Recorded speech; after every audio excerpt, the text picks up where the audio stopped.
வணக்கம். இந்த வீடியோவில் நம்ம என்ன பார்க்க போகிறோம்னா எப்படி காம்ப்ளெக்ஸ் நம்பரில் காஞ்சிகேட் கண்டுபிடிக்குது அப்படின்னு பார்த்துருக்கோம். ப்ரீவியஸ் வீடியோவில் பார்த்தீங்கன்னா ஆல்ரெடி நம்ம காம்ப்ளெக்ஸ் நம்பர் எப்படி என்ட்ரி பண்ணணும்னு பார்த்தோமா.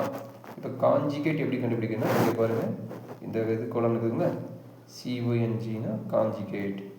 அப்போ நம்ம என்ன பண்ணோம்னா ஷிஃப்ட்டு எடுத்து முடியாது பார்த்திங்க, ஷிஃப்ட் அமர்த்தி இந்த சிஓஎன்ஜி இருக்குங்களா இதை அமர்த்திக்கங்க.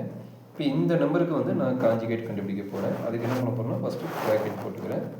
ப்ராக்கெட் போட்டுட்டு ரூட் 3ன்னு எழுதிக்கோங்க. ரூட் 3 ப்ளஸ்ஸு காம்ப்ளெக்ஸ் நம்பர் எப்படி அப்ளை பண்ணணும். அப்போ ஆல்ரெடி ப்ரீவியஸ் ஐடியாவில் சொல்லிக்கிறேன். இந்த ஆல்பா அமுத்திட்டு இஎன்ஜியில் ஐ இருக்கும், இஎன்ஜியில் ஐ இருக்கும், 2 டைம் ப்ரெஸ் பண்ணணும்.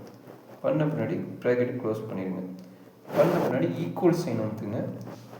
ரூட் 3யோட வேல்யூ நமக்கு தெரியும் 1.73ன்னு. அப்போ காஞ்சிகேட் வேல்யூ என்ன இருந்துச்சு, ரூட் 3 வந்து 1.73ன்னு வந்துருக்குது. இது ரியல் பார்ட். அப்போ இமேஜினரி பார்ட் வேணும்னு என்ன பண்ணணும்னா ஷிஃப்ட் அமுத்திக்கோங்க. இங்கே இருக்குது பார்த்தீங்கன்னா ஆர்இ இமேஜினரின்னு இந்த பார்ட் அமுத்திக்கோங்க. இங்கே பார்த்தீங்கன்னா மைனஸ் சைன் வருது. அப்போ காஞ்சிகேட்டாக ரூட் 3 ப்ளஸ் ஐன்னா நம்மளுக்கு என்ன தெரியுது, ரூட் 3 மைனஸ் ஐன்னு வரும். இதை காஞ்சிகேட் கண்டுபிடிக்கிறதுக்கான ஈஸியான ஐடியா.